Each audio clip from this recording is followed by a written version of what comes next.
माँ ने बुलाया है, खाना खा लो। जल्दी चलो ना बाबा, बहुत भूख लगी है। अगर इतनी ही तेज भूख लगी है तो तुम दोनों खा लो ना जाकर।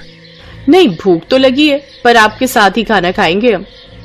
अच्छा, बस 2 मिनट रुको, फिर ये वाली क्यारी की गुड़ाई कर दूं, फिर आता हूँ। हैं?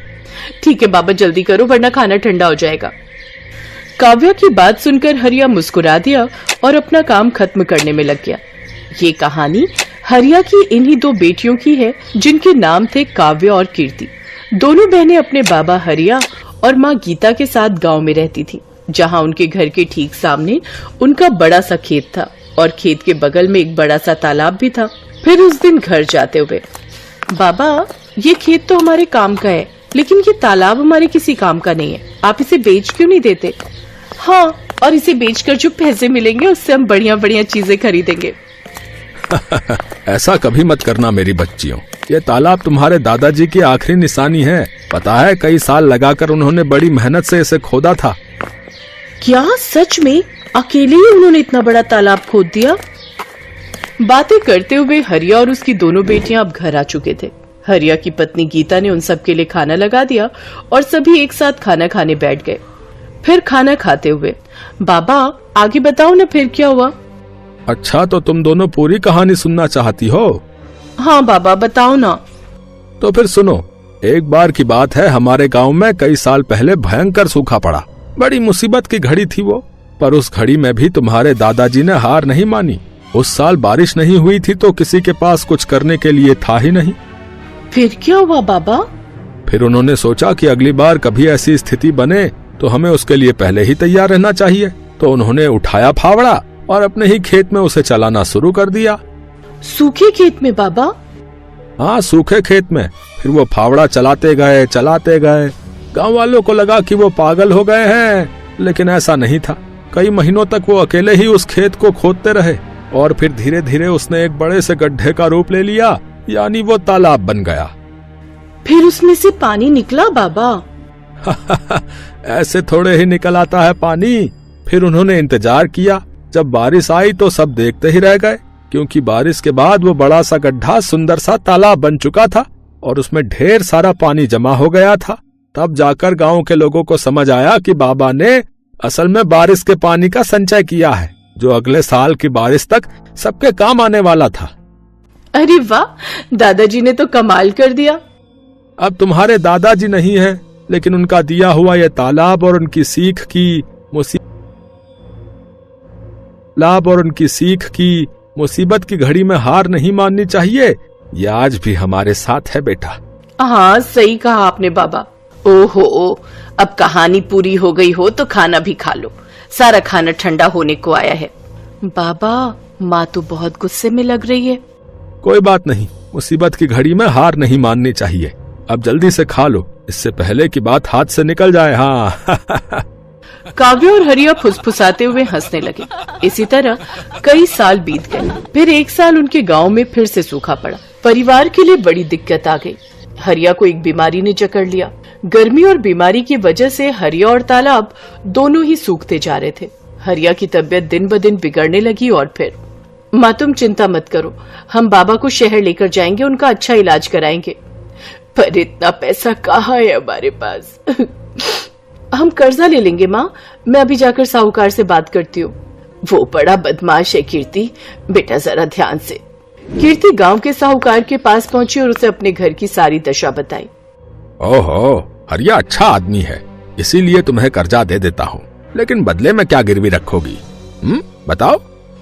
हमारे पास ले देकर एक तालाब ही है भान सिंह जी। अरे उस नाले जैसे गंदे तालाब का मैं क्या करूंगा भाई? उसके बदले तो कोई ढेला भी ना दे। एक काम करो, तुम मुझे अपने खेत के कागज दे दो और 2 लाख रुपए ले लो, ठीक है? कीर्ति अपना खेत गिरवी नहीं रखना चाहती थी, क्योंकि ले देकर उनकी कमाई का एक वही जरिया था। लेकिन उसे न चाहते हुए भी भान सिंह को अपने खेत के कागज देने पड़े और उसने साहूकार से 2 लाख रुपए ले लिए। माँ तुम चिंता मत करो, देखना बाबा का इलाज अच्छे से हो जाएगा, वो पहले की तरह एकदम ठीक हो जाएंगे। हाँ, भगवान करे ऐसा ही हो। थोड़ी देर बाद पूरा परिवार बस में बैठकर शहर के लिए निकल पड़ा।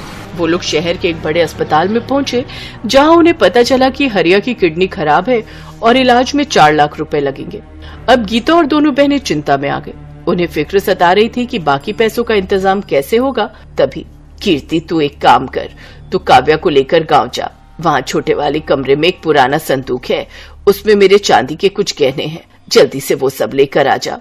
पर माँ, उनसे क्या होगा? हमें पूरे 2 लाख रुपए और चाहिए। अरे कुछ तो होगा, बाकी का भी देख लेंगे। गीता की बात मानकर दोनों बहनें वापस गांव चली आईं और घर पहुंचते ही उन्होंने उस संदूक को खोला। ये पहली बार था जब उन्होंने उस संदूक को खोला था। उस संदूक को खोलते ही सबसे पहले ढेर सारी धूल निकली। फिर एक लाल रंग के कपड़े की पोटली थी जिसमें गीता के कुछ गहने रखे थे। हे भगवान, मेरी माँ की शादी की निशानी भी अब हमें बेचनी पड़ रही है। हमारी मदद करो भगवान। कीर्ति की आंखों में आंसू थे। तभी काव्या की नजर संदूक की तली पर पड़ी जो कुछ उठी हुई सी थी। उसने वहां से लकड़ी का वो हिस्सा हटाया तो वहां उसे एक छोटी सी डिबिया नजर आई। दीदी, डिबिया नजर आई। दीदी, ये क्या है और इसे इतना छुपाकर क्यों रखा है? पता नहीं, रुक मैं इसे खोलकर देखती हूँ। जैसे कीर्ति ने वो डिबिया खोली, उसमें एक बड़ी सी चाबी और एक चिट्ठी थी। कीर्ति ने वो चिट्ठी खोली जो असल में उसके दादा ने अपने बेटे हरिया के लिए लिखी थी। कीर्ति ने चिट्ठी को पढ़ना शुरू किया। मेरे बेटे हरिया, मैं जानता हूँ कि तू मुझसे बहुत प्यार करता है, पर अब मेरी उम्र हो चली है और ये बीमारी मुझे अपने साथ लेकर ही जाएगी। तूने अपनी जिंदगी भर की कमाई मेरे इलाज पर खर्च कर दी, लेकिन ये ठीक बात नहीं है। आगे तेरी संतानों को भी पैसों की जरूरत पड़ेगी। एक राज छिपा कर रखा मैंने तुझसे, ताकि तू या तेरी संतानें सही वक्त आने पर उसका इस्तेमाल कर सके। तालाब की खुदाई करते वक्त मुझे कुछ मिला था। ये चाबी तेरी सारी समस्याएं खत्म कर देगी। बस याद रखना कि ये चाबी असल में मेरे दिल की है। दीदी, क्या दादाजी ने पैसे या गहने छुपा कर रखे होंगे कहीं? हाँ काव्या, लगता तो ऐसा ही है। तू सोचना, जरूर दादाजी के पास कुछ ऐसा था जिसकी मदद से वो खुद का इलाज करा सकते थे, लेकिन उन्होंने वो हमारे बाबा और हमारे लिए छोड़ दिया और अपने प्राणों का बलिदान कर दिया।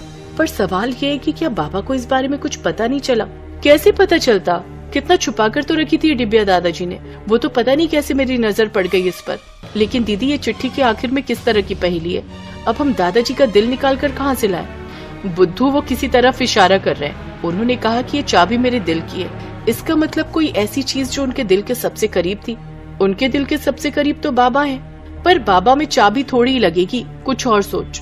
हाँ दीदी, उनके दिल के करीब वो तालाब ही है जो उन्होंने बहुत मेहनत से खुद ही खोदा था। शाबाश, सही कहा। पर इतने बड़े तालाब में हम ये चाबी कहाँ लगाएंगे? किस जगह? सोच कीर्ति, सोच। दीदी, चाबी तो किसी ताले में ही लगेगी और ताला जरूर किसी चीज की तो सुरक्षा कर रहा होगा। हाँ, जैसे कोई पुराना संदूक, लेकिन वो संदूक पूरे तालाब में कहाँ है ये कैसे पता चलेगा? और पूरा तालाब खोदने में तो बहुत वक्त लग जाएगा। हाँ, और डॉक्टर ने जल्दी पैसे मंगवाए हैं। क्या करे दीदी? मिल गया, मान गई। दादाजी तो बहुत ही समझदार थे। मतलब उन्होंने एक ही पहेली में 2 उत्तर दिए हैं। उनके दिल की चाबी मतलब तालाब, और दिल कहाँ होता है? शरीर के बीचों बीच। तो हम तालाब के बीचों बीच खुदाई करेंगे, वो भी रात को। वाह दीदी, क्या दिमाग पाया आपने। वैसे दीदी, एक बात तो माननी पड़ेगी, दादाजी बहुत समझदार थे, लेकिन शायद वो जानते थे कि उनकी आने वाली पीढ़ियां भी बहुत समझदार होंगी, तभी तो उन्होंने इतनी मुश्किल पहेली रखी थी। काव्या की बात सुनकर कीर्ति मुस्कुरा दी और फिर रात में उन दोनों ने तालाब के बीचों बीच खुदाई शुरू कर दी। और थोड़ी सी खुदाई के बाद उन्हें वहां से वाकई एक संदूक मिला। और फिर जब उसे खोला गया तो उसमें ढेर सारे सोने के सिक्के थे। दीदी, क्या ये सोने के सिक्के हैं? हाँ काव्या, दादाजी ने सही कहा था कि सारी मुश्किलें हल हो जाएंगी। दादाजी भले ही चले गए, लेकिन वो जाते जाते हमारी सबसे बड़ी मुश्किल हल कर गए। अगले दिन कीर्ति ने उनमें से कुछ सिक्कों को सुनार को बेच दिया और उसके बदले में ढेर सारे रुपए ले लिए। उसने हरिया का पूरा इलाज कराया और साहूकार का भी कर्जा उतार दिया। फिर एक दिन घर में, बेटा, तुमने बताया नहीं कि तुम्हारे पास इतना पैसा आया कहाँ से? कीर्ति ने हरिया को उसके पिताजी की चिट्ठी पकड़ा दी और काव्या ने उसे सारी कहानी बताई। बेटा, बाकी बचे हुए सिक्कों का हम क्या करेंगे? माँ, उन्हें बेचकर हम इस तालाब को और बड़ा और सुंदर बनाएंगे, जिसमें प्यारी प्यारी मछलियाँ होंगी, और बगल में बगीचा बनाकर लोगों के बैठने का इंतजाम करेंगे। साथ ही साफ पानी के लिए प्याऊ भी लगाएंगे, ताकि हर बार जब भी कोई यहाँ आए तालाब के किनारे बैठकर ठंडा और मीठा पानी पिए और दादाजी के दिल को सुकून मिले।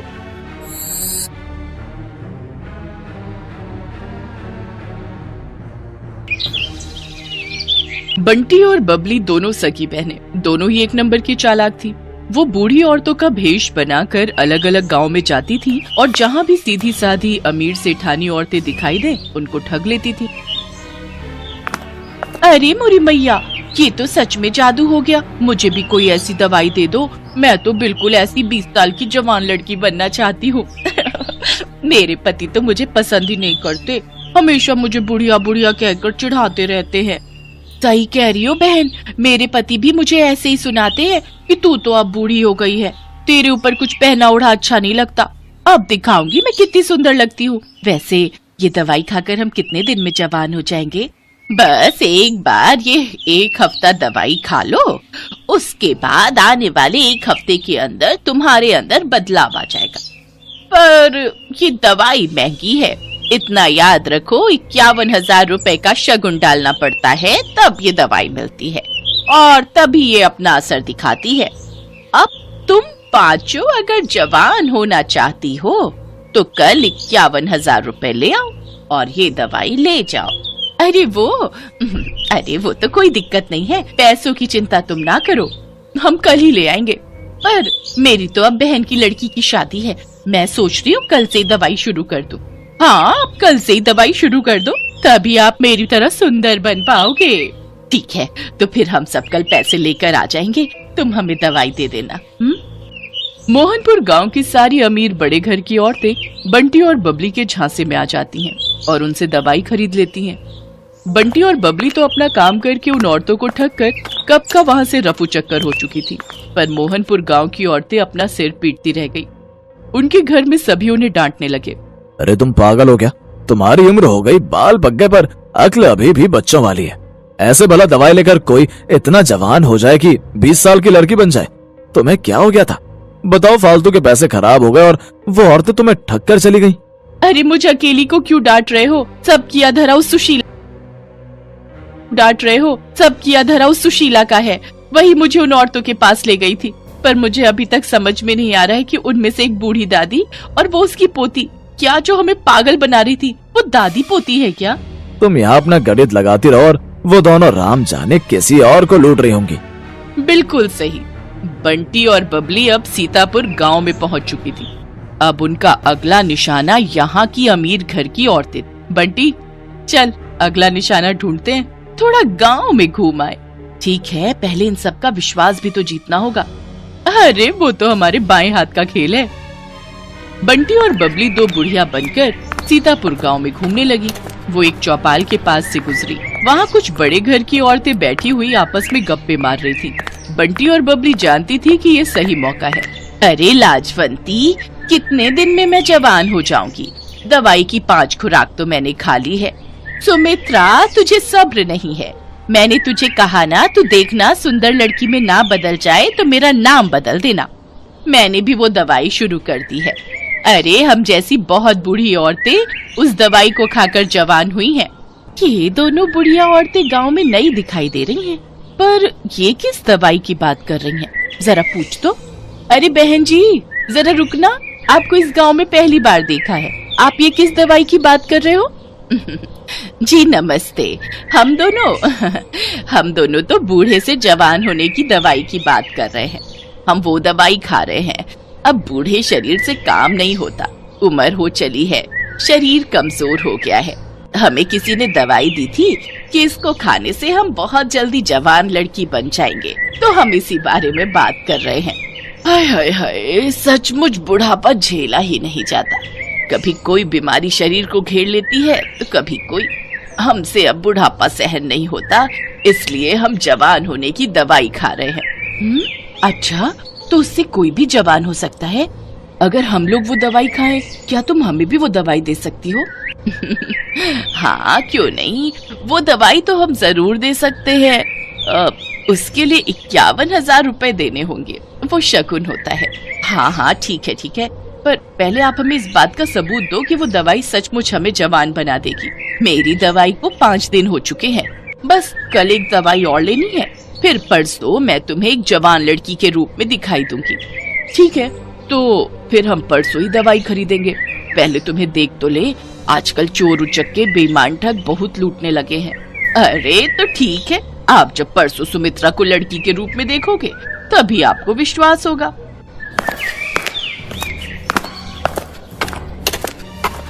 यार बबली, अब कुछ दिनों के लिए बाहर घूमने चलेंगे, बस ये थोड़े और पैसे आ जाए। बहुत थक गई हूँ मैं ये बुढ़िया बन बनकर। ठीक है, बस ये काम हो जाए, फिर इस बार हम लंबी छुट्टियों पर चलेंगे। बंटी और बबली इस बार बहुत खुश थी, क्योंकि उनके पास इस बार बेईमानी के बहुत सारे पैसे जुड़ चुके थे। अगले दिन गांव की सारी अमीर घर की औरतें बंटी और बबली के पास दवाई लेने पहुंच जाती हैं। ये मेरी ननद है, कल ही दूसरे गांव से आई है। मैंने इसे भी आपके बारे में बताया, तो ये बोल रही है कि इसे भी वो दवाई चाहिए जिससे आप बूढ़े से जवान हो जाओ। वैसे आपकी दूसरी साथी कहाँ है? क्या वो जवान हो गई? हाँ बहन जी, वो तो कल रात को ही जवान हो गई थी। अरे सुमित्रा, जरा सामने आ जल्दी से, इन्हें अपना जादू दिखा। सब औरतें चौंक जाती हैं, क्योंकि बबली अब एक लड़की के रूप में थी। तभी सेठानी की ननद बोली, क्या बात है? वैसे कितने दिन लगे आपको बुढ़िया से जवान होने में? मुझे तो 1 हफ्ता लगा था। वैसे अब दवाई में नया तरीका अपनाया गया है, आप सबको सिर्फ 2 दिन ही लगेंगे। अब आप जल्दी से ये पैसे जमा कर दो, तो हम आपको दवाई दे दे। 2 दिन का इंतजार क्या करना है, मैं आपको अभी लड़की बनकर दिखा देती हूँ। सेठानी की ननद कोई बूढ़ी औरत नहीं थी, बल्कि सेठानी की भतीजी ये सब नाटक कर रही थी, जो पिछली रात ही अपनी बुआ के घर रहने आई थी। जब सेठानी की भतीजी रीमा को ये बात पता चली, तो उसे दाल में कुछ काला लगा, क्योंकि उसकी अपनी सहेली की माँ के साथ ऐसा हो चुका था और वो बदमाश औरतें कहीं नहीं मिल रही थी। बुआ जी, ये कोई बूढ़ी औरतें नहीं, ये 2 चालाक लड़कियां हैं। ये ठग है, गांव-गांव जाकर सबको बेवकूफ बनाती हैं और पैसे ठगती हैं। असल में इनका नाम बंटी और बबली है। पहले ये 2 बुढ़िया के रूप में गांव में जाती थी, फिर इनमें से एक अपने रूप में वापस आ जाती है। बस यही सारी औरतें धोखा खा जाती हैं। ये अपना मेकअप उतार देती है। अच्छा, ऐसी बात है, हम तो इनके जाल में फंसे ही जा रहे थे। अब तुम दोनों को यहाँ से कोई नहीं भागने देगा। रीमा बिटिया, जल्दी से चौधरी साहब को और बाकी गांव वालों को भी बुला लो, इन दोनों को पकड़ना बहुत जरूरी है। बबली, हमारी चालाकी हम पर भारी पड़ गई, अब तो हमें ये पुलिस के हवाले करके रहेंगे। तुम ठीक कह रही हो बहन, कोई बात नहीं, थोड़े दिन जेल की रोटी खा लेंगे। रीमा की समझदारी से बंटी और बबली, जो कि बहुत समय से लोगों को ठगने का काम कर रही थी, उन्हें पुलिस पकड़ लेती है और उन्हें जेल हो जाती है। दोनों को अपने किए की सजा मिल जाती है। बंटी और बबली दोनों को समझ आ गया था कि चोर कितना भी समझदार हो, कितना भी चालाक हो, पर एक